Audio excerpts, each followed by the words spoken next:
याचा 42वा अध्याय पहिलं वचन आज आपण आपल्या मननासाठी वाचू. मित्रांनो, या दिवसांमध्ये मी वेगवेगळ्या 2 विषयांवर बोलणार आहे.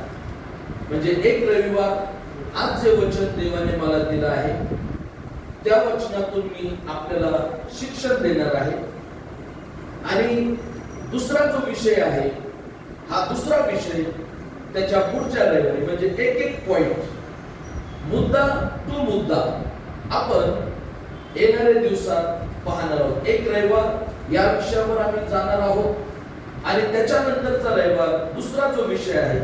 अशा प्रकारे ते 2 विषय, महत्त्वाचे विषय जे देवाने माझ्या हृदयात टाकलेले आहेत, जे आज आपल्या मंडळीसाठी गरजेचे आहेत, ते विषय आज आपण देवाच्या वचनातून पाहणार आहोत. यशायाचं पुस्तक याचा 42वा अध्याय पहिलं वचन. पहा, हा माझा सेवक, पहा हा माझा सेवक, याला मी आधार आहे, याला मी आधार आहे. पहा, पहा हा माझा निवडलेला, हा माझा निवडलेला, याच्याविषयी माझा जीव संतुष्ट आहे, माझा जीव संतुष्ट आहे. याच्या ठाई मी आपला आत्मा घातला आहे.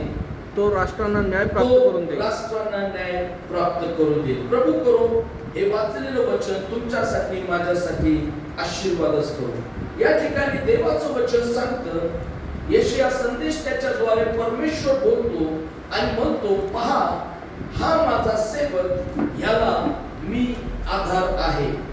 पहा हा माझा निवडलेला, याच्याविषयी माझा जीव संतुष्ट आहे. याच्या काही मी आपला आत्मा घातला आहे. तो राष्ट्रांना न्याय प्राप्त करून देईल, असे देवाचे वचन सांगते. प्रिय, यशायाचं पुस्तक हे फार सुंदर आणि अद्भुत असं पुस्तक आहे. यशायाने यहूदा व इस्रायल याविषयी भविष्यवाणी केलेली आपल्याला पाहायला मिळते. आणि यशायाच्या पुस्तकात प्रभू येशू ख्रिस्ताविषयी पुष्कळ वेळा यशायाच्या द्वारे देवाने भविष्यवाणी केलेली आपल्याला पाहायला मिळते. जवळपास येशू ख्रिस्तापूर्वी 600 वर्ष आधी यशायाला देव बोलला आणि यशायानं हा लेख, किंवा ज्याला आपण शास्त्रलेख असं म्हणतो, हा शास्त्रलेख लिहून काढला. यशाया 6 मध्ये आपण पाहतो की त्याने प्रभू येशू ख्रिस्ताविषयीची भविष्यवाणी केलेली आहे. यशाया 9 मध्ये आम्ही पाहतो की यशायाच्या द्वारे परमेश्वरानं पुन्हा येशू ख्रिस्ताविषयीची भविष्यवाणी केलेली आहे. यशाया 53 मध्ये जेव्हा आम्ही जातो तेव्हा दुःख सहन करणारा देवाचा कोकरा हा कसा असतो याबद्दल यशाया संदेश त्याच्याद्वारे परमेश्वर बोलताना आपल्याला पाहायला मिळतो. यशाया 53 मध्ये येशू ख्रिस्ताचं दुःख सहन, या पूर्ण अध्यायात येशू कसा दुःख सहन करणार आहे, येशू कसा मरण सोसणार आहे, त्याचे कशा प्रकारे हाल करण्यात येणार आहे, याबद्दल आपल्याला वर्णन केलेलं पाहायला मिळतं. आणि जसं यशायाच्या द्वारे परमेश्वर बोलला तत्वतंत त्याच प्रकारे परमेश्वराचं वचन येशू ख्रिस्त जेव्हा वधस्तंभावर खिळला गेला, जेव्हा त्याने दुःख सहन केलं, तेव्हा ते त्याच प्रमाणे घडून आलेलं आपल्याला पाहायला मिळतं. आता या 42व्या अध्यायात पहिल्या वचनातही येशू ख्रिस्ताबद्दलचं भाष्य किंवा भविष्य आपल्याला पाहायला मिळतं. बायबल सांगतं, यशायाच्या द्वारेच परमेश्वर बोलला की परमेश्वरासाठी मार्ग सिद्ध करा. आणि जी बाप्तिस्मा करणारा योहान हा बाप्तिस्मा देण्यासाठी येणार होता, जो पश्चातापाचा बाप्तिस्मा देण्यासाठी येणार होता, जो स्वर्गाच्या राज्याची घोषणा करण्यासाठी येणार होता, जो प्रभूची वाट नीट करण्यासाठी येणार होता, त्या बाप्तिस्मा करणाऱ्या योहानाबद्दल यशायाच्या संदेश ग्रंथात पाहायला मिळतं. आणि जेव्हा बाप्तिस्मा करणारा योहान यार्देन नदी तीरी लोकांना पश्चातापाचा बाप्तिस्मा देत होता, त्याने स्वर्गाच्या राज्याची घोषणा केली.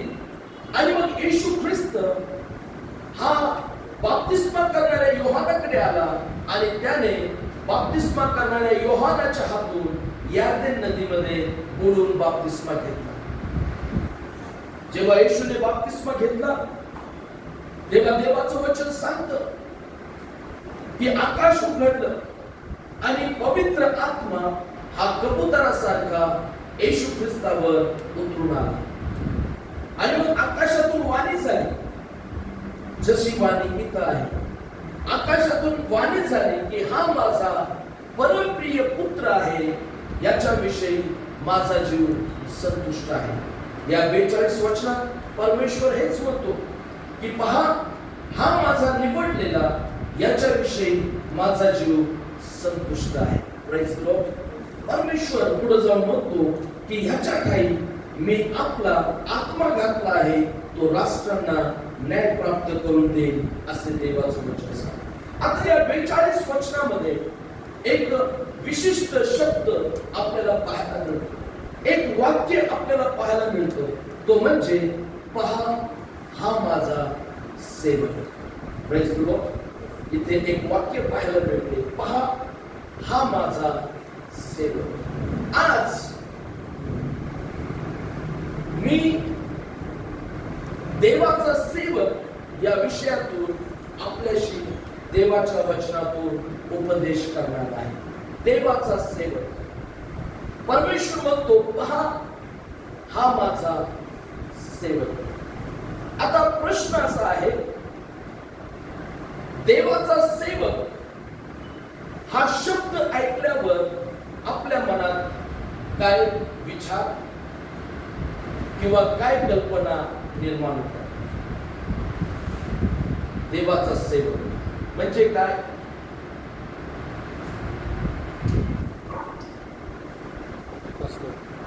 काय विचार येतात?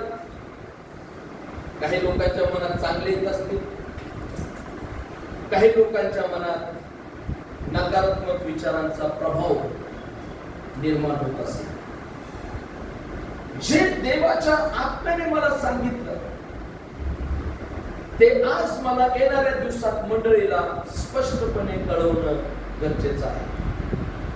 आणि म्हणून आपण हा विषय पाहत आहोत, देवाचा सेवक. सोपा विषय, देवाचा सेवक. इफिसियन्स पत्र याचा 4 अध्याय 11 वचन आपण वाचणार आहोत. इफिस 4:11.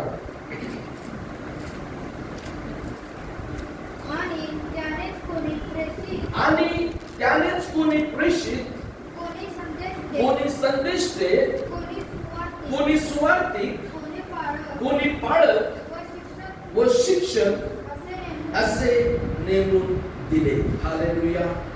परमेश्वराचं वचन सांगतं की आणि त्यानेच कोणी प्रेषित, कोणी संदेश देत, कोणी सुवार्तिक, कोणी पाळक व शिक्षक असे नेमून दिले. कोणी दिले? त्यानेच म्हणजे कोणी? देवाने. प्रियांनो, जेव्हा देव सेवकाला निवडतो, तो त्या सेवकाला त्याच्या विशिष्ट सेवेसाठी, विशिष्ट सेवेच्या उद्दिष्ट पूर्तीसाठी देव त्याला पाचारण करतो, म्हणजे बोलावतो. आता आपण शेवटच्या काळात आहोत. प्रभूचं वचन शब्द ना शब्द, काना मात्रा, सर्व काही जे प्रभूने सांगितलं आहे ते घडत आहे. आजकाल आताच्या काळात कोणीही सेवक होत आहे. 2019 हे वर्ष आलं, कोरोनाचा काळ. कोणीही सेवक होत आहे या काळापासून.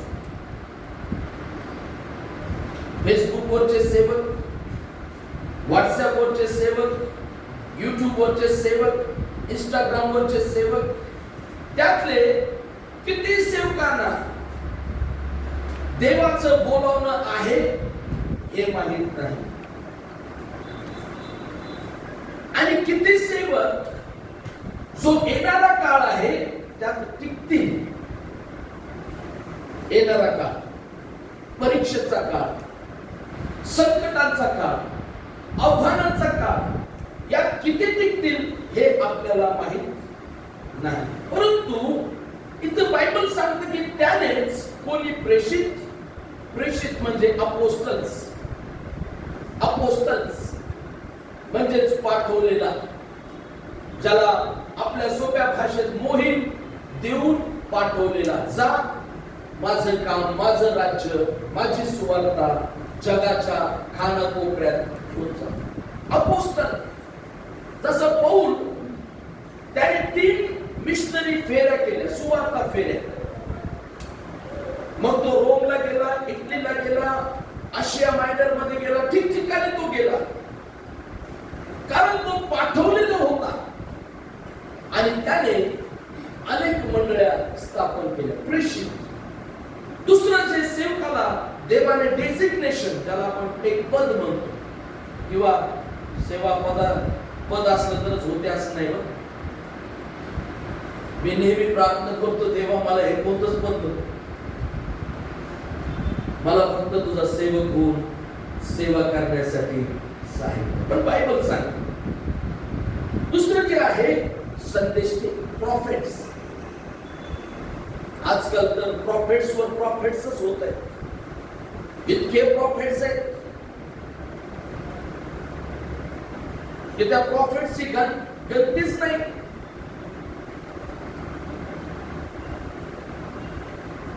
संदेश म्हणजेच जे आपला भूतकाळ परमेश्वराने जर त्यांना प्रकट केलं तर आपला भूतकाळ, आपला वर्तमान काळ आणि उद्या आपल्या जीवनात, आपल्या राष्ट्रात, आपल्या देशात, आपल्या कुटुंबात, आपल्या मंडळीत काय होणार आहे, परमेश्वर काय करायला जात आहे याचा संदेश घेऊन येणारा म्हणजे प्रॉफिट. सुवार्तिक म्हणजे देवाची सुवार्ता घेऊन जाणार. देवाने मंडळीला आज्ञा दिली, जा आणि संपूर्ण सृष्टीला सुवार्तेची घोषणा करा. हालेलुया. सुवार्ता. कोणी पाळक या शब्दाचा सोपा अर्थ आहे शेफर्ड. शेफर्ड म्हणजे मेंढपाळ. अपोस्टल, देवाने सांगितलं जा. प्रॉफिट, माझा संदेश द्या. सुवार्तिक, जाऊन सुवार्ता सांगा, देवाचं राज्य आणा. पण पाळक हा मेंढपाळ म्हणजे मेंढरांसंग राहणारा. मंडळी कोण आहे? मेंढर. त्यांची देखभाल करण्यासाठी. पुढे मी पाहतो शिक्षक, म्हणजेच आपण ज्या दिवसांमध्ये आहोत, खोटे शिक्षक, खोटे संदेश, खोटे ख्रिस्त जगात येतील आणि हवं तर ते विश्वासणाऱ्यांना विश्वासातून बहकवतील असं देवाचं वचन सांगते. आणि म्हणून शिक्षक, बालकामध्ये शिक्षक पण पाहिजे. तो देवाचा सेवक शिक्षक पण असतो. मग शिक्षक कशाला आहे की त्याने जे पवित्र शास्त्रात सिद्धांत आहे, त्रैक्य देव, अनेक अशा डॉक्ट्रिन्स आहेत ज्याला इंग्लिश मध्ये डॉक्ट्रिन्स आपण म्हणतो, सिद्धांत. ते सिद्धांत मंडळीला शिकवण्याची जबाबदारी त्या देवाच्या सेवकाची, म्हणजे जो शिक्षक आहे त्याची. अशासाठी की मंडळीनं त्याच्यापासून ऐकावं, जे शिक्षण त्यांनी घेतलं त्या शिक्षणाला त्यांनी बिलकुल राहावं, त्यांनी उजवीकडं डावीकडं वळू नये. असा प्रकार झालाय एका ठिकाणी. एका चर्च मध्ये एक ब्रदर वर्शिप लीडर होते. ते चर्च पेंटेकॉस्टल चर्च, आत्म्याने भरलेलं चर्च. त्या मंडळीमध्ये तो भाऊ आराधना लेट करायचा, पवित्र आत्म्याने भरलेला, पण नोकरी निमित्त त्याला बाहेर जावं लागलं, त्याचं शहर सोडून. आणि मग तो जेव्हा बाहेर गेला, तिथं नेमकं आपलं चर्च म्हणजे एजी चर्च नव्हतं, कुठली तरी मंडळी होती. त्या मंडळीत ते जाऊ लागले. ती मंडळी पवित्र आत्म्याला न मानणारी, ती मंडळी चिन्ह चमत्कारांवर विश्वास न ठेवणारी ही मंडळी, प्रभू येशू ख्रिस्ताचं अस्तित्व नाकारणारी, अशा अनेक गोष्टी, म्हणजे येशूच्याच नावात प्रार्थना, पण येशू देव आहे की नाही त्या मंडळीला. प्रॉब्लेम काय झाला? वर्षभर तो व्यक्ती तिथे गेला, त्याचा ब्रेन वॉश झाला. कारण सिद्धांत, पवित्र शास्त्राचे सिद्धांत न माहित असल्यामुळे किंवा त्याचा अभ्यास न केल्यामुळे तो बाहेर जाऊन एक प्रकारे ख्रिस्ती नास्तिकच तो झाला. आणि तो ऑनलाईन प्रार्थना घेऊ लागला आणि लोकांना शिकवू लागला की पवित्र आत्मा वगैरे काही. समजते मी काय सांगतो? म्हणून आपल्याला मंडळी म्हणून वचनाच्या सिद्धांतामध्ये स्थिर आणि दृढ होणं फार गरजेचं आहे. पौलाने तिमोथेला हेच सांगितलं की जे माझ्यापासून ऐकलंस, जे पाहिलंस, जे शिकलास ते धरून राहा. का? कारण या दिवसात या सगळ्या गोष्टी घडणार आहेत. देवाचा सेवक, सेवकाची प्रतिमा लहान लेकरांपासून मंडळीतल्या वयोवृद्धातल्या वयोवृद्ध व्यक्तीपर्यंत वेगवेगळ्या प्रकारचे असतात. कोणासाठी देवाचा सेवक चांगला असतो, कोणासाठी देवाचा सेवक हा चांगला नसतो. कोणाचं तरी देवाच्या सेवकावर प्रेम असतं, कोणाच्या तरी मनात देवाच्या सेवकाप्रती एक प्रकारे तो दुरावा आणि द्वेष भावना त्या सेवकाच्या संदर्भात असते. आणि म्हणून आपल्याला समजावून घ्यायचं आहे, देवाचा सेवक आपल्या जीवनात, आपल्या कुटुंबात, आपल्या मंडळीत, आपल्या शहरात, आपल्या देशात किती महत्वाचा व्यक्ती आहे. ऐकताय सगळे? देवाचा सेवक. देवाचा सेवक कोण असतो? पहिली गोष्ट, देवाचा सेवक कोण असतो? पहिली गोष्ट, देवाचा सेवक स्वाभाविक लोकांमधूनच निवडलेला असतो. देवाचा सेवक हा स्वाभाविक लोकांमधूनच निवडलेला असतो. देवाचा सेवक हा स्वाभाविक लोकांमधूनच निवडलेला असतो. स्वाभाविक म्हणजेच आपल्यासारख्या स्वभावाच्या लोकांमधूनच. बरोबर आहे? तुमच्या आमच्या मधूनच देवाने त्या एका व्यक्तीला सेवक होण्यासाठी पाचारण केलेलं किंवा निवडलेलं असतं. याकोबाचे पत्र 5वा अध्याय 17 आणि 18. याकोब 5:17-18 वाचा. एलिया आपल्यासारख्याच स्वभावाचा माणूस होता. एलिया आपल्यासारख्याच स्वभावाचा माणूस होता. कोण होता? एलिया आपल्यासारख्या स्वभावाचा माणूस होता. त्याने पाऊस पडू नये अशी आग्रहाने प्रार्थना केली आणि 3.5 वर्षे पृथ्वीवर पाऊस पडला नाही.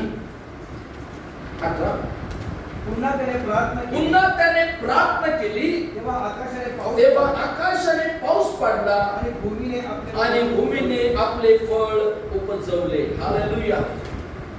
एका देवाच्या सेवकाबद्दल इथे लिहिलेलं आहे. ज्या देवाच्या सेवकाचं नाव आहे एलिया. एलिया कोण होता? बायबल सांगतं एलिया हा तिशबी म्हणजे तिशबी नावाच्या ठिकाणचा, परंतु गिलाद या ठिकाणी उपरा राहणाऱ्यांपैकी एक होता. हालेलुया. म्हणजे तो गिलादचा नव्हता. गिलाद नावाचं ठिकाण आहे. तो गिलाद मध्ये कसा राहत होता? उपरा. कधी कधी एखादा पाहुणा आपल्या गावात येतो माझ्या गावात ना सगळ्या जावयांनी आमचा शेलारवाडा पॅक केला. सगळ्यांचे जावई येऊन तिथे राहिले.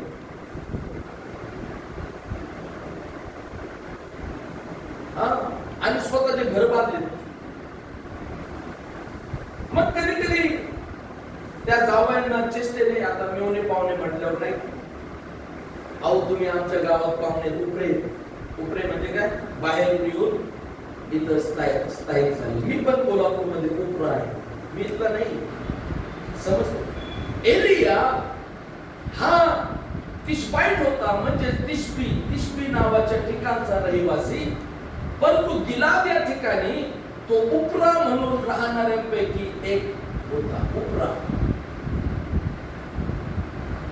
एलिया या नावाचा अर्थ आहे, एलिया हे नाम आहे, नाव ज्याला इंग्लिश मध्ये आपण नाम, आपल्याला नाव आहे ना. पण एलिया नावाचा अर्थ आहे याहवे इज माय गॉड, म्हणजेच यहोवा हाच माझा देव. यहोवा हाच माझा देव. आता शास्त्र सांगतं की एलिया हा आपल्यासारख्या स्वभावाचा माणूस होता. Praise the Lord. मग देवाचा सेवक हा कसा असतो? स्वाभाविक लोकांमधूनच, आपल्यासारख्या लोकांमधूनच, देवाने, माणसाने नाही, कुठल्या चर्चने नाही, कुठल्या संस्थेने नाही, कुठल्या मंडळीने नाही, तर हा देवाचा सेवक ज्याला देव आपल्यासारख्या लोकांमधून त्याची सेवा करण्यासाठी निवडून घेतो, असा हा देवाचा सेवक एलिया. आपल्यासारख्या स्वभावाचा माणूस. आता इथं ग्रीक मूळ भाषेत त्याचा अर्थ काय मी तुम्हाला सांगतो. ग्रीक मध्ये आपल्यासारख्या स्वभावाचा म्हणजे काय? किती लोकांना भावना आहेत?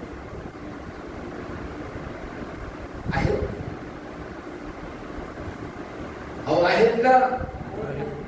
आम्हाला हात तरी हलवा. ठीक आहे. आपल्यासारख्या स्वभावाचा म्हणजे आपल्यासारख्या भावना असलेला. तुम्हाला माहिती आहे एलिया किती रडला? त्याचं तुम्ही पहिले राज्य 17, 18, 19 हे 3 अध्याय, 21वा अध्याय, 22वा अध्याय वाचा. गुडघ्यात ज्यावेळेस तो पळून गेला, तो लपलेला होता, गुडघ्यात डोकं घालून देवाला म्हणतो, देवा मरण आलं तर बरं, जगून काहीच उपयोग नाही. आपल्यासारख्या स्वभाव म्हणजेच आपल्याला ज्या भावना आहेत, आपल्याला आनंद होतो आपण तेव्हा आनंद करतो, आपल्याला हसू येतं तेव्हा आपण हसतो, आपल्याला रडू येतं तेव्हा आपण रडतो. तसाच आपल्यासारख्या स्वभावाचा म्हणजे आपल्या समान भावना असलेला मनुष्य. दुसरी गोष्ट, दुसरा अर्थ आपल्यासारख्या स्वभावाचा म्हणजेच आपल्यासारख्याच आवडी, आपल्यासारख्याच संवेदना व आपल्यासारख्याच भावना असलेला. किती लोकांना आवड निवड आहे? वांग्याची आमटी नको आहे की नाही? चिकनची असती तर चांगलं झालं असतं. कोबीची भाजी मला आवडत नाही, मला तांबडा कलर आवडत नाही, मला पांढरा कलर आवडत नाही. आवडी आपल्यासारख्याच त्याच्या आपल्या समान आवडी, संवेदना. आपण संवेदनशील आहोत. तशा संवेदना आणि भावना असलेला. तिसरा अर्थ आपल्यासारख्या स्वभावाचा म्हणजे काय? म्हणजे आपल्यासारख्या दुर्बलता असलेला किंवा समान मानवी दुर्बलता असलेला. आपण दुर्बल आहोत का? आपण अशक्त आहोत का? आपण कमजोर आहोत का? आहेत ना आपल्या दुर्बलता? कोणाला कोणाची दुर्बलता एकदमच शांत बसायची. नवरा विचारतो सांग सांग सांग, बायको विचारतो मला सांग उत्तर दे, तर ते एकदम हट्टीपणाचा मी नाही सांग, सांगत नाही म्हणून नवरा अजून तापतो. ही दुर्बलता आहे. कोणाची दुर्बलता पटकन राग येतो, कोणाची दुर्बलता पटकन तो काहीतरी बोलून जातो, कोणाची दुर्बलता पटकन तो रिॲक्ट होतो. दुर्बलता, माणूस अशक्त आहे. जसं आपण सगळे अशक्त आहोत, आपण सगळे दुर्बल आहोत, तसाच एलिया देखील आपल्यासारख्या स्वभावाचा माणूस होता. आता एलियाची थोडक्यात सेवा समजून घ्या. एलिया हा जो उत्तरेचा राजा म्हणजे इस्रायलाचा राजा आहाब याच्या काळात देवाने एलियाला त्याचा महान सेवक आणि महान संदेष्टा म्हणून उभा केलं. आहाबच्या काळात पहिले राजे 16 अध्याय 29 ते 33 आपण वाचणार आहोत. पहिले राजे 16 अध्याय 29 ते 33.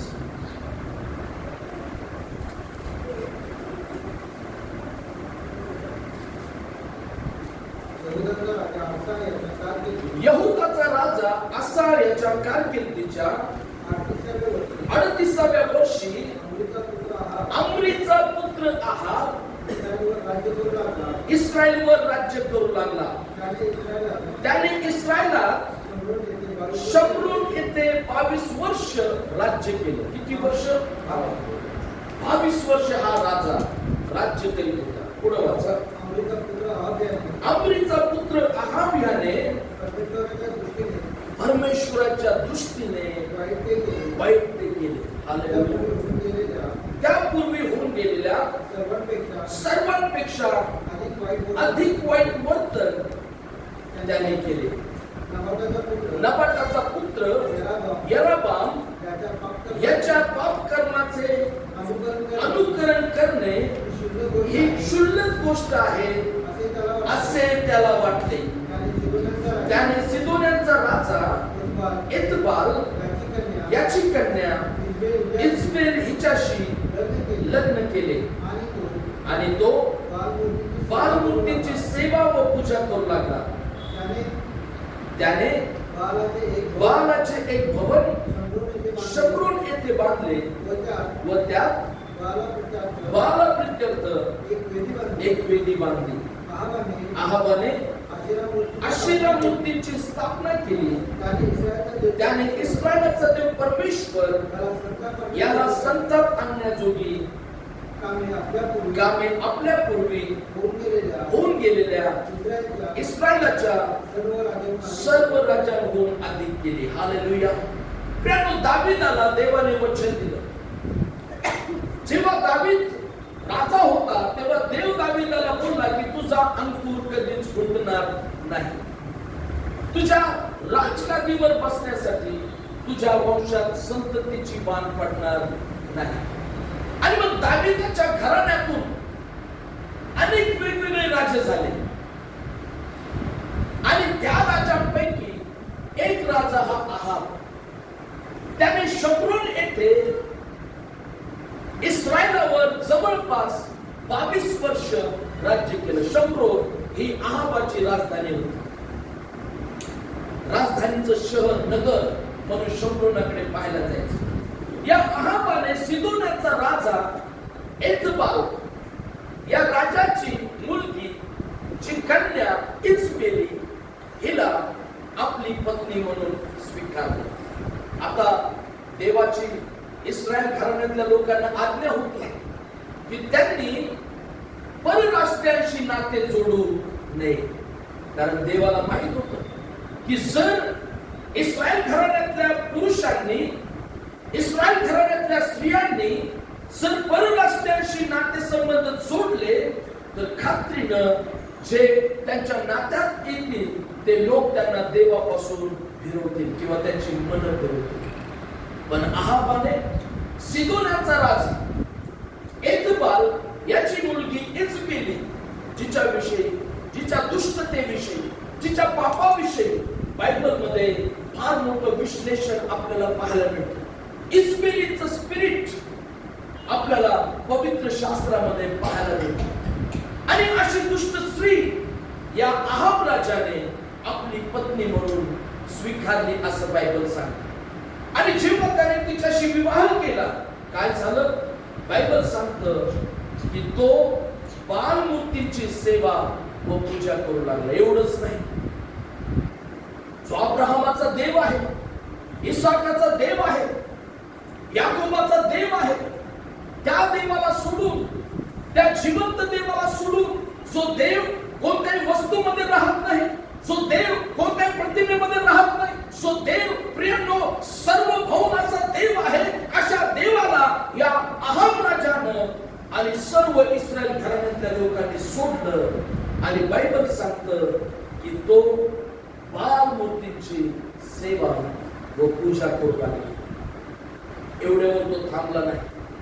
त्याने शम्रोन मध्ये म्हणजेच राजधानीमध्ये बाल दैवतांचं एक मोठं भवन त्याने तिथे बांधले व त्यात एक वेदी बांधली. त्याचं मन पहा देवापासून किती दूर. एवढंच नाही, बायबल सांगतं अहाबाने अशेरा मूर्तीची स्थापना केली आणि इस्रायलाचा देव परमेश्वर ह्याला संताप आणण्याजोगी कामे आपल्या पूर्वी होऊन गेलेल्या राजांपेक्षा अधिक केली असं देवाचं वचन सांगतं. अहाबाने सर्व इस्रायलाच्या लोकांना अन्य दैवतांकडे वळवलं. आणि तेव्हाच देवाने त्याचा सेवक एलिया,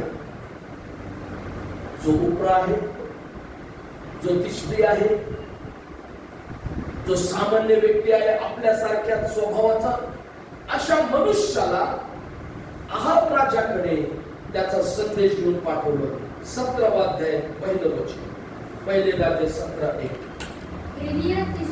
एलिया तिष्बी हा गिलाद येथे उपरा म्हणून राहणाऱ्यांपैकी एक होता. तो अहाबास म्हणाला, इस्रायलाचा देव परमेश्वर ज्याच्या हुजुरास मी असतो, त्याच्या जीविताची शपथ वाहून सांगतो की जी वर्षे आता येणार त्या दहीवर अथवा पर्जन्य पडणार नाही.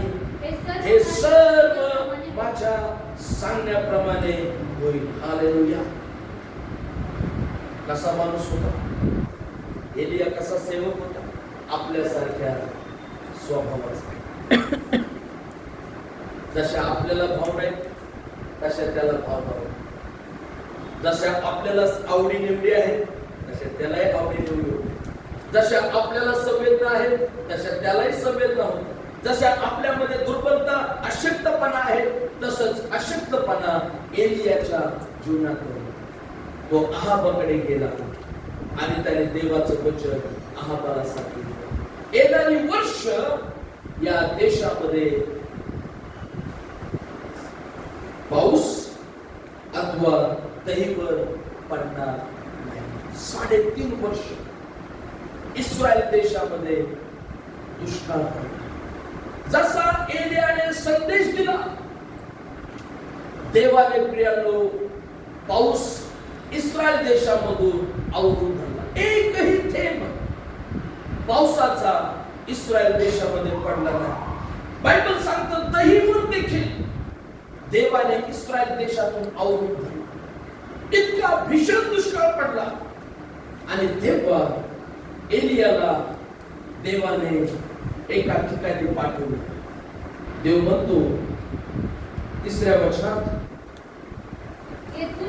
येथून निघून पूर्व दिशेत जा व यार्देने समोरच्या करीत ओहळा नजीक लपून राहा. 4, त्या ओहळाचे पाणी तुला प्यावयास मिळेल आणि मी कावळ्यांना आज्ञा केली आहे ते तुला अन्न पुरवतील. हालेलुया. एलियाच्या सेवेतला पहिला मोठा, दुसरा मोठा चमत्कार. परमेश्वर त्याला म्हणतो तू आता इथून निघ आणि पूर्वेस जा आणि यार्देने समोर करीत ओहळ आहे करीत पोहोळ, म्हणजे पाण्याचा पॉन्ड ज्याला आपण म्हणतो, तिथं थोडस पाणी होतं. देव म्हणतो त्या पोहोळातलं पाणी तू पी, आणि मी कावळ्यांना आज्ञा केली आहे, तो कावळा रोज सकाळी आणि संध्याकाळी तुला भाकर व मांस तुझे अन्न घेऊन तुझ्यापर्यंत येईल. काही काळ एलिया तिथं राहिला, तो ओळ आटला आणि देवाने एलियाला सांगितलं पुढे सारपत नावाचं एक गाव आहे. कुठलं गाव? सारपत. या गावात तुझा आता वाचूयात आपण 7वं वचन वाचा. काही दिवसांनी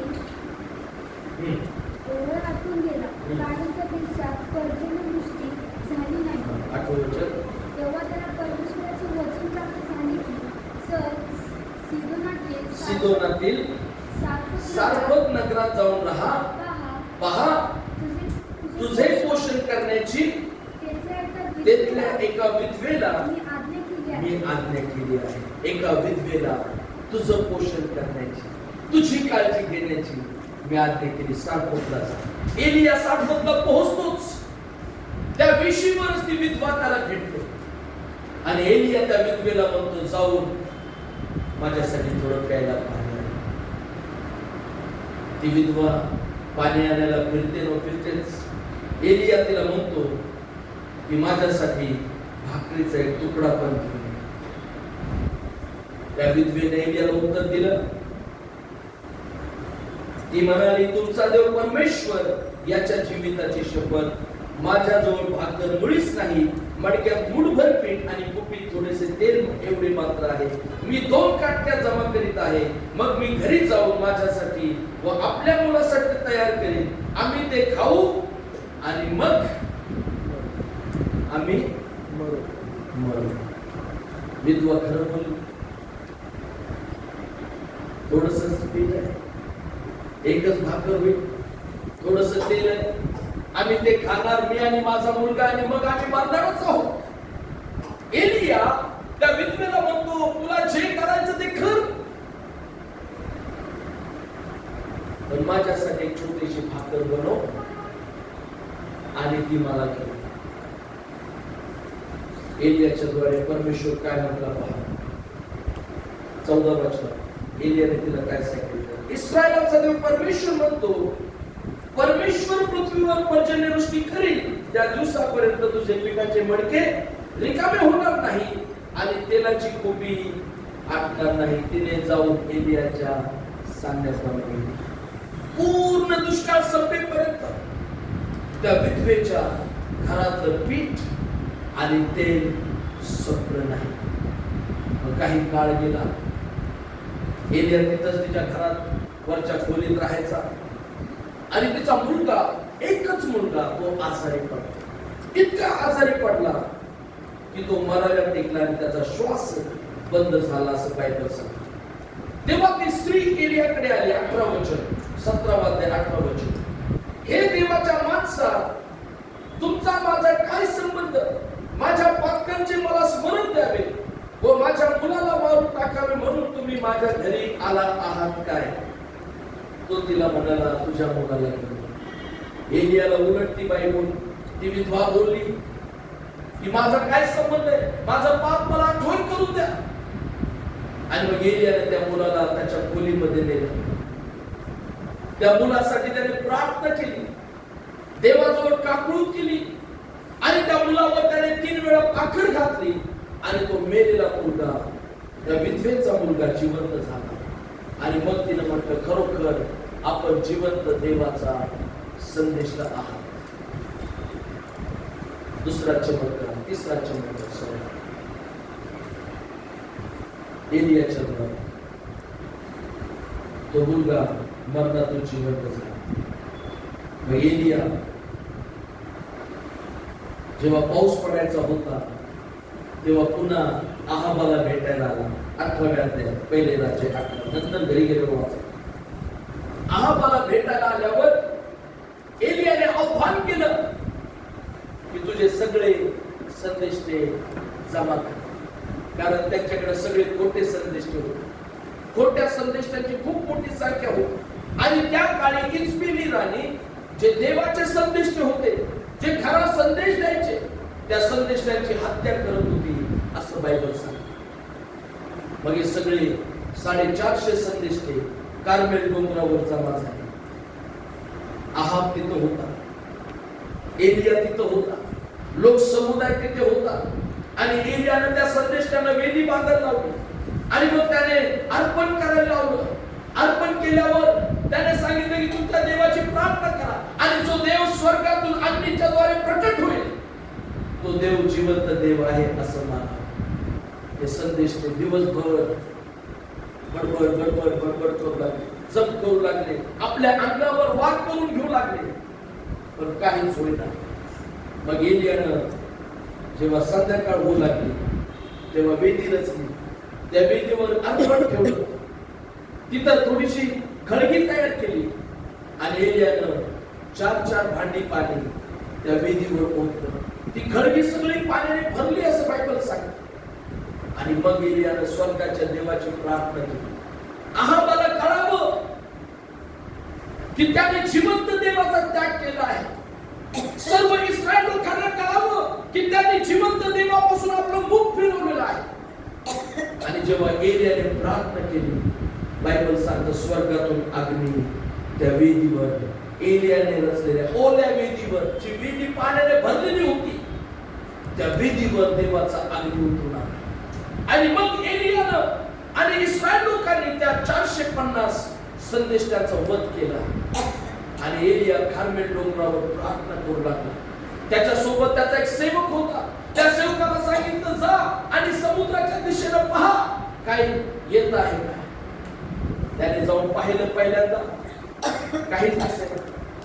एलियाने त्याला 7 वेळा जायला लावलं आणि जेव्हा तो सेवक 7 वेळा गेला, त्याला समुद्राच्या दिशेने आकाशातून हातासारखं छोटस ढग येताना दिसलं. आणि एलियाने सांगितलं आता अहाबाला हा निरोप दे, या देशाचा दुष्काळ संपणार आहे, या देशात पाऊस पडणार आहे. आणि म्हणून बायबल सांगतं की एलियानं प्रार्थना केली आणि देशामध्ये दुष्काळ पडला. 3.5 वर्ष दुष्काळ पडला आणि एलियाने प्रार्थना केल्यावर त्या देशामध्ये पुन्हा पाऊस पडला. एलिया आपल्यासारख्याच स्वभावाचा माणूस, असा माणूस असताना पण तो कोण होता? तो देवाचा निवडलेला सेवक. जरी तो आपल्यासारख्या स्वभावाचा होता, जरी त्याला भावना आपल्यासारख्या होत्या, जरी त्याला आपल्यासारख्या संवेदना होत्या, जरी त्याला आपल्यासारख्या दुर्बलता होत्या, कमजोरी होत्या, अशा सगळ्या परिस्थितीमध्येही कारण परमेश्वरानं त्याला पाचारण केलेलं होतं, परमेश्वरानं त्याला निवडलेलं होतं, परमेश्वराचा अभिषेक त्याच्यावर होता. आणि जरी तो आमच्यासारख्या स्वभावाचा मनुष्य होता, तरीही परमेश्वरानं तो त्याचा सेवक असल्यामुळे त्याच्याद्वारे महान गोष्टी केल्या. हालेलुया. किती जण ऐकताय? खूप मोठा विषय पण थोडक्यात सांगतो. आपल्यासारखा स्वाभाविक माणूस होता, पण देवाने त्याला महान गोष्टी करण्यासाठी उपयोगात आणला. राष्ट्रांना प्रकट करण्यासाठी की इस्रायलचा देव परमेश्वर हाच जिवंत देव आहे हे प्रकट करण्यासाठी देवाने एलियाचा उपयोग केला. आणि आज विषय काय आहे? देवाचा.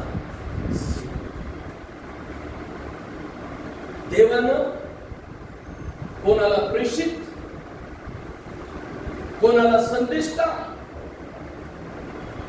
कोणाला सुवार्तिक, कोणाला पाळक आणि कोणाला शिक्षक म्हणून नेमलेला आहे.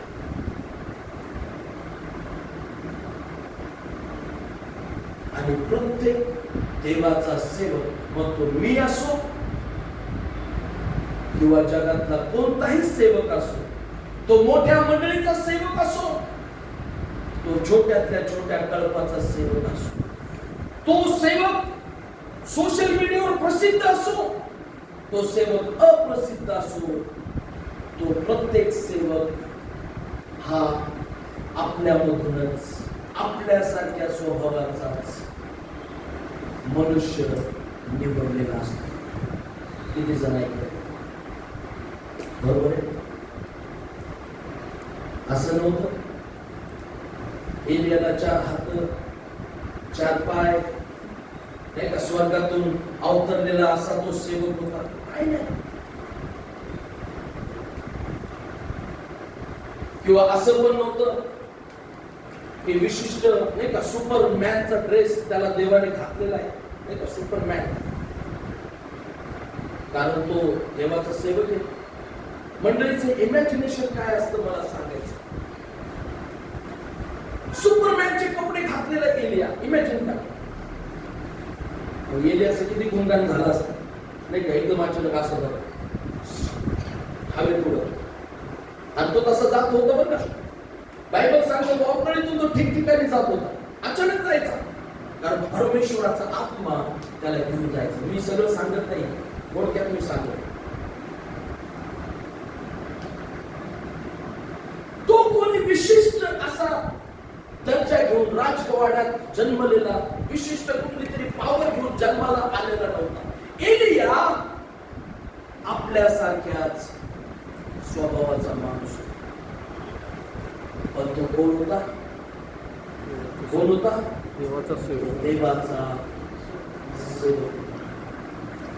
देवाचा सेवक तो कुठलाही असो, तो सेवक देवाचा सेवक आहे, हे लक्षात ठेवा. पहिली गोष्ट. दुसरी गोष्ट, तो देवाचा सेवक आपल्यासारख्याच स्वभावाचा माणूस असतो. कसा असतो? आपल्यासारख्या स्वभावाचा. बऱ्याच वेळेस आपण देवाच्या सेवकाला देवाचा सेवक म्हणून स्वीकारण्यास आपल्याला कठीण जातं. आपण बऱ्याच वेळेस त्या देवाच्या सेवकाची निंदा करतो, आपण त्याचा अपमान करतो, आपण त्याची थट्टा करतो, आपण त्याचे दोष पाहतो, आपण त्याच्या उणीवा पाहतो, आपण त्याच्याविषयी त्याच्या पाठमोरे त्याच्याविषयी नको त्या प्रकारे आपण त्याची बडबड करतो, आपण त्याची चाहणी करतो, आपण त्या सेवकामध्ये पूर्णता शोधण्याचा प्रयत्न करतो. बरोबर आहे? शोधतो ना? पास्टरनी असा संदेश नव्हता द्यायला पाहिजे, मला नाही. आम्ही घरात जेवताना हे बोलतो, पास्टरनी असे कपडे नाही घालायला पाहिजे, पास्टरनी असं नाही चालायला पाहिजे, पास्टरनी मला असं बोलायला नव्हतं पाहिजे, पास्टरनी असा जोक मारायला नव्हतं पाहिजे. आम्ही जेव्हा मंडळीत येतो, आम्ही देवाचं वचन ऐकायला कमी, देवाचा सेवक कसा आहे त्याच्यात पूर्णता नाही, त्याच्यात प्रेम नाही, त्याच्यात प्रीती नाही, त्याच्यात अनेक गोष्टी शोधतो. म्हणजे आपल्याला जे हवं ते आपण त्या देवाच्या सेवकामध्ये शोधतो. पण आपण विसरून जातो की तोही आपल्यासारखाच एक माणूस. त्याला एक भावना आहे, खरंय ना? त्याला राग येणार कधीतरी, कधीतरी तो बोलणार. त्याच्या बोलण्याचा हेतू तुमचं नुकसान नसतं, तुमचं वाईट नसतं, पण ते तुम्हाला तसं फील करून घेतात स्वतः की माझ्याविषयी पास्टरचं मन चांगलं.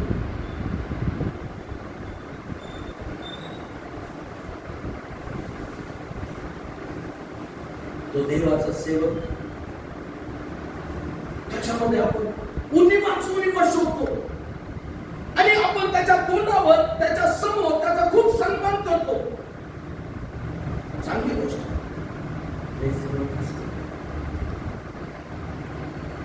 अनेकदा त्या सेवकाची पाठ फिरली तो किती वाईट आहे, तो किती चुकीचा आहे. मला तर पास्टरचा चेहरा नको असं वाटतं.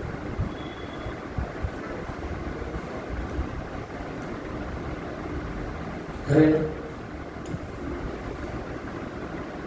तोही आपल्यासारखाच आहे, आपल्यातलाच आहे.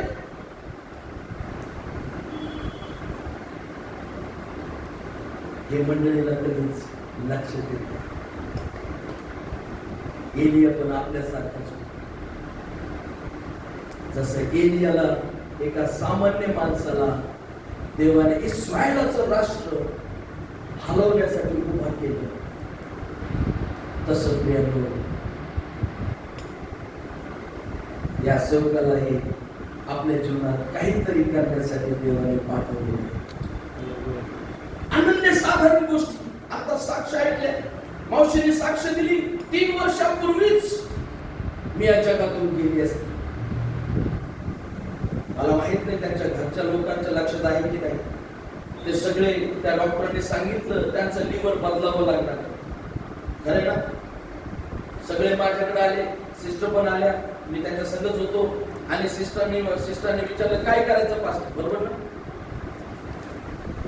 खोटं बोलत असेल तर वेदीवर उभा आहे. मी त्यांना एकच गोष्ट बोललो, आपण प्रार्थना करायची आणि आपला देव चमत्कार केल्याशिवाय राहणार नाही. आपण त्याचं काय पाहतो? पास्टरचं वाईटपणा पाहतो, त्याच्या चुका शोधतो, त्याच्या उणिवा शोधतो, त्याचा द्वेष करतो, त्याची चहाडी करतो, त्याची निंदा करतो, त्याचा अपमान करतो. पण त्याच सामान्य माणसातून आलेल्या देवाच्या सेवकाला जेव्हा तो मध्ये उभा राहतो, तुमच्या समस्या, तुमचे दुःख, तुमचे अश्रू, तुमच्या अडचणी, तुमच्या वेदना, तो जेव्हा मध्ये प्रार्थनेसाठी उभा राहतो, देवाजवळ गाफुलती करतो आणि देवाला म्हणतो की प्रभू त्या व्यक्तीवर तुझी दया कर, या देशावर दया कर, या राज्यावर दया कर, या कुटुंबावर दया कर. आणि देव स्वर्गातून त्याची प्रार्थना ऐकल्याशिवाय राहत नाही.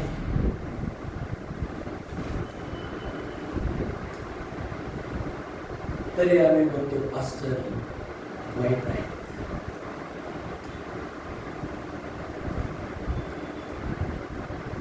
पास्टर चांगले नाही.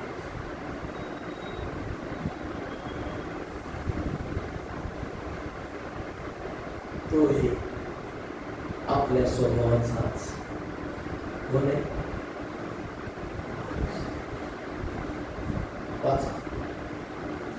पहिले करी पहिला ते 27-28. तरी ज्ञानास लाजवावे म्हणून देवाने जगातील जे मूर्खपणाचे ते निवडले आणि जे बलवान ते लाजवावे म्हणून देवाने जगातील जे दुर्बळ ते निवडले आणि जगातील जे हीन जे धिक्कारलेले व जे शून्यवत अशांना देवाने ह्या करता निवडले जे आहे ते त्याने रद्द करावे. म्हणून म्हणजे देवासमोर कोणाही मनुष्याने अभिमान बाळगू नये. देवाने असे निवडले का? मला माझी सेवा करायला सुपर ह्युमन पाहिजे. आपण सगळेजण पिक्चर पाहतात नाही का? त्या पिक्चर मध्ये हिरो असतो. माझा सेवक देवाची अशी काही कॅटेगरी आहे का? माझा सेवक असा पाहिजे, हिरो सारखा, असा उंचा पुरा, त्याची बॉडी बिडी चांगली पाहिजे, फार शिकलेला पाहिजे, त्याच्याकडे टॅलेंट पाहिजे, त्याच्याकडे असं पाहिजे तसं पाहिजे. बायबल सांगतं देवाने ज्ञानाला लाजवावे. जे बुद्धिमान लोक जगात बसलेले, जे स्वतःला शहाणे समजतात, जे स्वतःला ज्ञानी समजतात, अशा लोकांना लाजवावं.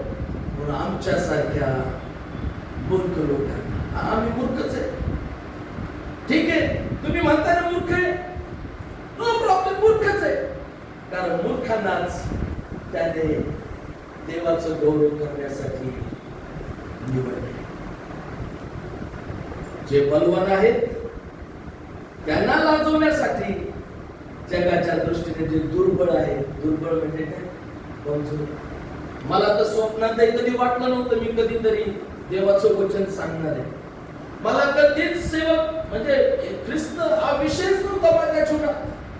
मी ख्रिस्ती लोकांचा द्वेष करायचो, मी प्रार्थना करणाऱ्या लोकांचा तिरस्कार करायचो, त्यांचा धिक्कार करायचो, त्यांना त्रास द्यायचो. माझ्या स्वतःच्या आईला मी प्रार्थनेला जाण्यापासून अटकाव करायचो. अशा माझ्यासारख्या मनुष्याला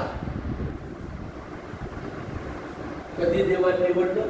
जेव्हा मी मूर्ख होतो, जेव्हा मी दुर्बळ होतो, तेव्हा देवाने त्याची सेवा करण्यासाठी निवडलं. का? कारण ज्ञानांना लाजवायचं. आज मी जेव्हा गावाकडे जातो, मी मध्ये साक्ष दिली एका बाईनं माझ्या कानाखाली इतक्या मारल्या होत्या, 4-5.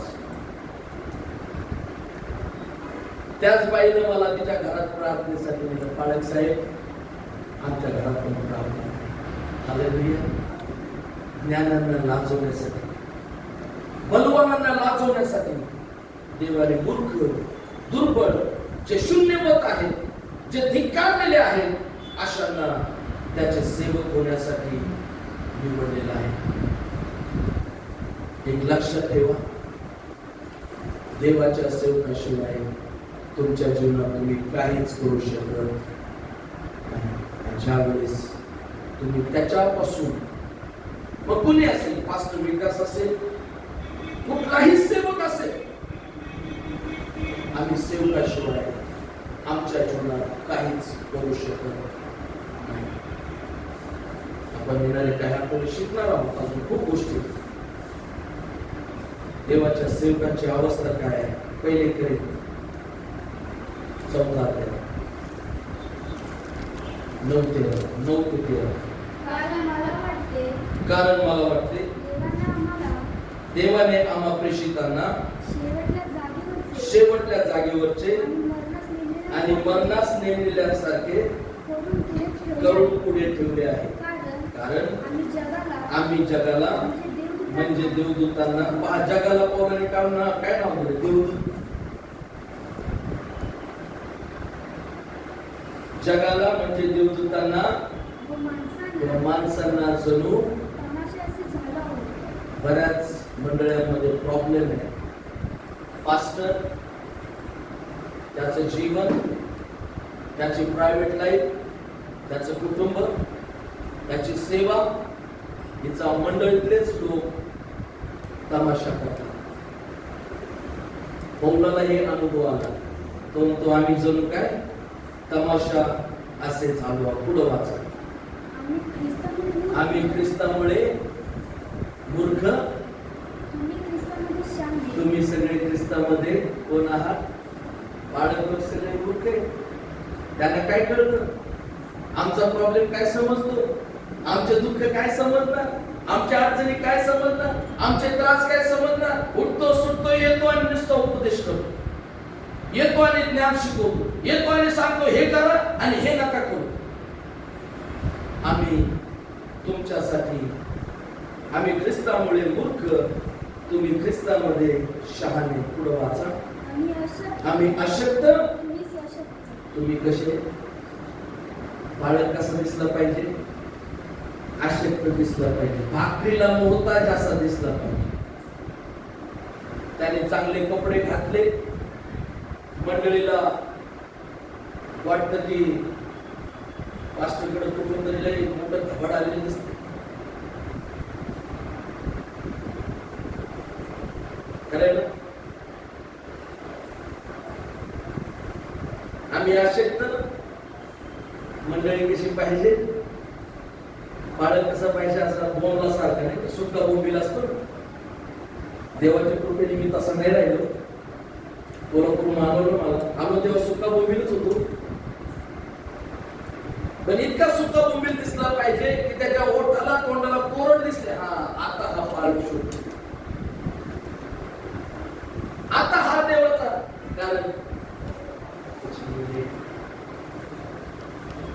असा फिरतो ना. एका ठिकाणी मला फार वाईट गोष्ट पाहायला मिळाली. एका खूप नावाजलेल्या देवाच्या सेवकाचा बाप एका घरात प्रार्थनेला आलेला होता. ते पण देवाचे सेवकच होते. आणि ज्या घरात ते प्रार्थनेला आले होते, लांबून आले होते, कोल्हापूरचे नव्हते, फार लांबून आले होते, ज्या घरात ते प्रार्थनेला बसले होते नेमका मी तिथे गेलो. त्या पास्टरला खोटं नाही सांगत, त्या कुटुंबाने लिटरली भिकाऱ्यासारखी वागणूक केली. तो वाईट ते बोलत होते त्या पास्टरला. मी ते ऐकलं, म्हटलं असं बोललो देवाचा सेवक. लक्षात ठेवा, देवाच्या सेवकाबद्दल बोलताना खूप खूप खूप विचार करा, तोंडावर पण आणि माघारी. कुणी असेल, कोणताही सेवक असेल, खूप विचार करा. त्या रात्रीनंतर मी त्या घरात परत पाऊल टाकलं नाही आजपर्यंत. एका लांबून आलेल्या देवाच्या सेवकाला 100 रुपये ऑफरिंग साठी, किती लय पण नाही दिलं त्यांनी, 100 रुपये, 100 पण दिलं नाही माहिती. पण ते देताना त्या पास्टरला इतकं वाईट असं वागणूक दिलं, त्याच्यावर मी आजपर्यंत त्या घराची पाय उचलली. म्हटलं जिथं देवाच्या सेवकाचा सन्मान नाही आपण जाऊ शकत. लोक भेटतात मला कुठं कुठं मीटिंग मध्ये वगैरे. अहो बाळक साहेब, तुम्ही किती वर्ष झाले आले नाही? देवाला धन्यवाद. आम्ही अशक्त, तुम्ही सशक्त. पुढे वाचा. तुमची प्रतिष्ठा, तुमची मंडळीची प्रतिष्ठा म्हणजे प्रतिष्ठा आहे की नाही? विश्वासणाऱ्या लोकांचा स्वाभिमान दुखवणं म्हणजे कसं चालणार? मंडळीची प्रतिष्ठा आहे, लोकांची प्रतिष्ठा आहे. आमचा अपमान केला, देवाच्या सेवकाने आमचा अपमान केला. तुमची प्रतिष्ठा आणि देवाच्या सेवकाची काय होत? आम्ही कसे देवाची सेवा करायची ना पाळीव साहेब, कारण समजा काय होतं, थोडा अपमान सहन केला. पण माझं बायबल सांगतो, जो तुझी अप्रतिष्ठा करेल, जो तुझी अप्रतिष्ठा करेल त्याची मी. अब्राहमाला काय बोलला देव? उत्पत्ती 12 मध्ये,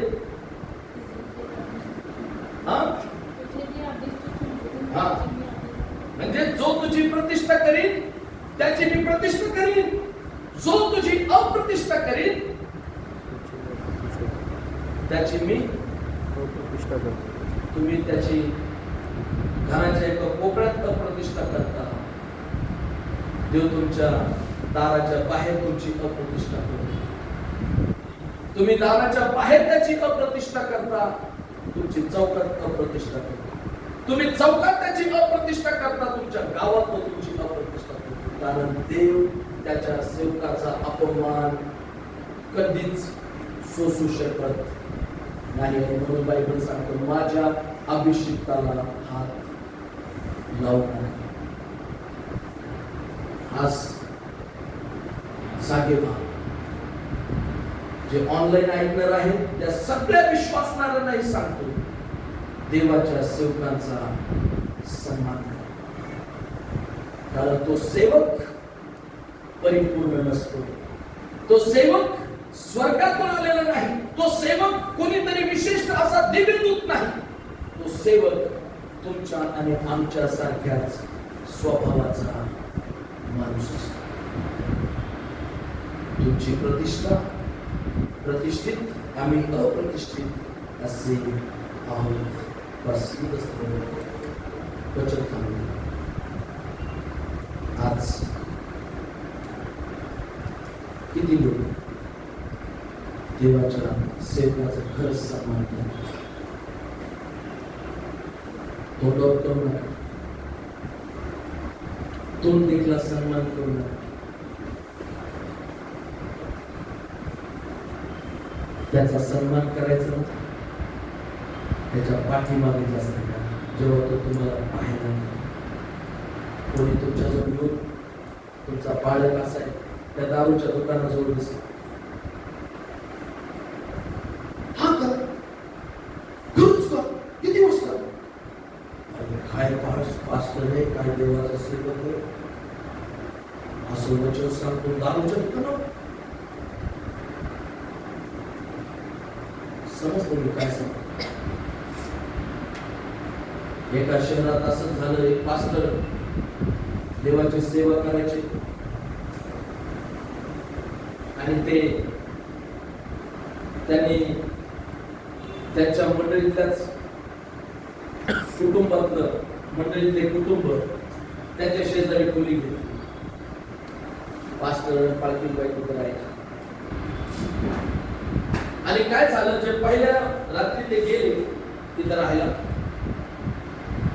पास्टरच्या घरातून नुसता धपकुट आवाज रात्रीचा 12 नंतर. या सिस्टरना जाग आली की पास्टरच्या घरातून आवाज कसा येतोय हा. आणि नवऱ्याला उठून सांगितलं, हा काय देवाचा सेवक आहे. त्या पालखीला बदा बदा कुठून राहील. ती रात्र गेली. ते काही बोलले नाही. आता देवाच्या सेवकाचा मॅटर कशाला जायचं. सकाळ म्हणजे दिवस उजडायच्या आधीच आखी मंडळी पास्टरच्या दारात. किती फास्ट असेल ना त्यांचं, काय म्हणतात ते, कॉन्टॅक्ट. असे कॉन्टॅक्ट लय जबरदस्त होतात. असे कॉन्टॅक्ट. आणि मग मनाला मन दिल को दिल जुड जाता है. पण चांगल्या गोष्टीचे कॉन्टॅक्ट लय थोडे होतात. ते पटत नाही, आहे की नाही. पहाट म्हणजे दिवस उजडायच्या आधी मंडळी पास्टर दारात खाट खाट खाट जोरात दरवाजा वाजवतो. पास्टर बिचारे आपले रात्रीचं झोपलेले नव्हते, डोळे चोळत चोळत घेऊन दार वाजवते. आलो आलो, थांबा थांबा, उघडलं दार. Praise the Lord. काय प्रेज द लॉर्ड करतात तोंड घेऊन. अहो झालं काय, रात्रभर त्या बिचाऱ्या पालखी बायला मारलं तुम्ही, कशाला सेवा करता. पास्टर म्हटले थांबा. कोणी सांगितलं. अहो या काही सिस्टरने सांगितलं, फोन करून रात्रभर आम्हाला फोन करत होते. असं का. 2च मिनिटं थांब. आत गेले आणि घमेलं होतं, ते घमेलं उचलून बाहेर आणलं, दाखवलं. हे बघा एवढे उंदर मारले. एक अफवा, छोटीशी अफवा त्या सेवकाबद्दल, एक छोटस चुकीचं संभाषण त्या सेवकाला कितीतरी लोकांना मोठू शकत. विचार केला तर तो सेवक चुकत असेल, चुकतो तो माणूस. म्हणून सांगितलं ना, तो आपल्यासारखाच आहे. आता मी ब्रदरनी साक्ष सांगितली, ते म्हटले मला कॅम्प मध्ये काही झालं नाही. म्हटलं तुमची ताकद संघ होती म्हणून काय झालं नाही. आता माहित नाही पटलं की नाही, तर राग आला.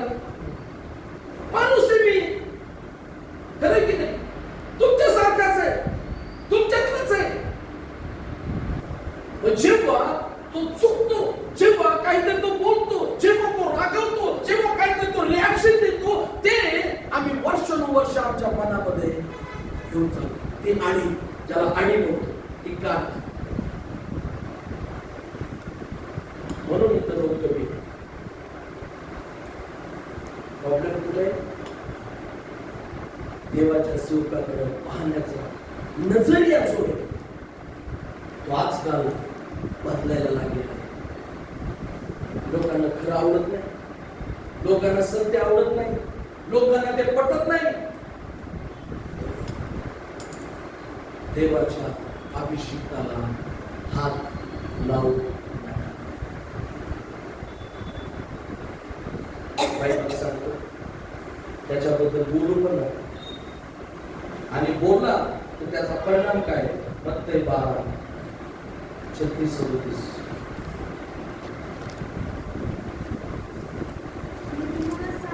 मी तुम्हाला सांगतो की माणसे जो जो शब्द व्यक्त बोलतील त्याचा हिशेब त्यांना न्यायाच्या दिवशी द्यावा लागेल. कारण तू आपल्या बोलण्यावरून निर्दोष ठरशील आणि आपल्या बोलण्यावरूनच दोषी ठरशील.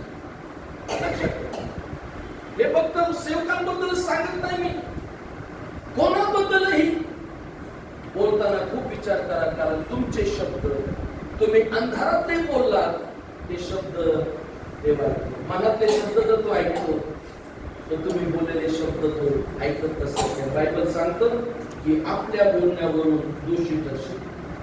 पौल म्हणतो, आपण वाचत पहिले तरी 4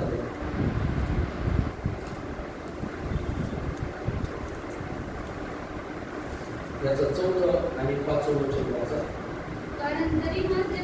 कारण जरी माझे मन माझ्या विरुद्ध मला साक्ष देत नाही तरी तेवढ्यावरून मी निर्दोषी ठरतो असे नाही. माझा न्याय निवाडा म्हणजे सेवकांचा न्याय निवाडा करणारा कोण आहे? कोण आहे? आपल्याला आपण कोण जज होऊन बसतो? चर्च मध्ये सगळे जज होतात. पौल काय म्हणतो?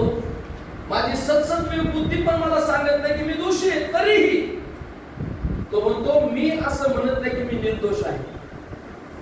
माझा न्याय निवाडा करणारा कोण आहे? प्रभू आहे. 5 वचन. म्हणून त्या समयापूर्वी म्हणजे प्रभूच्या येण्यापूर्वी तुम्ही न्याय निवाडा आम्ही काय करतो? दुसरं काही नसतं. घेऊन जाऊन विषय कोणावर येतो? देवाच्या सेवेवर. आता चर्चचा वाढदिवस आहे. वाढदिवसात कोणाला बिर्याणी आवडेल, कोणाला नाही आवडायची. मग आम्ही म्हणतो पास्टरने हाती बिर्याणी सांगितली, दरवर्षी तेच खाऊन हा एक प्रकारे न्याय निवाडाच आहे.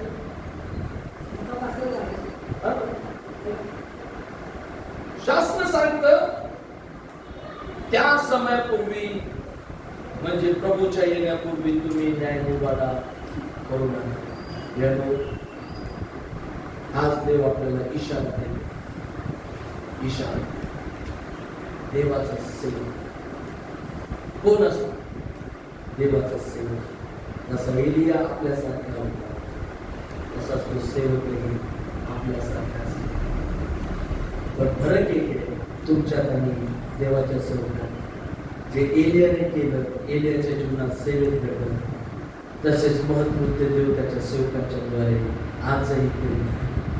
देव त्याच्या बरोबर आहे आणि म्हणून आपण देवाच्या सेवकांचा सन्मान करावा असं बायबल सांगतो. फक्त एक पटीत नाही, बायबल सांगतो दुपटीने त्यांचा सन्मान, दुप्पट सन्मानास ते पात्र आहेत असं देवाचं वचन.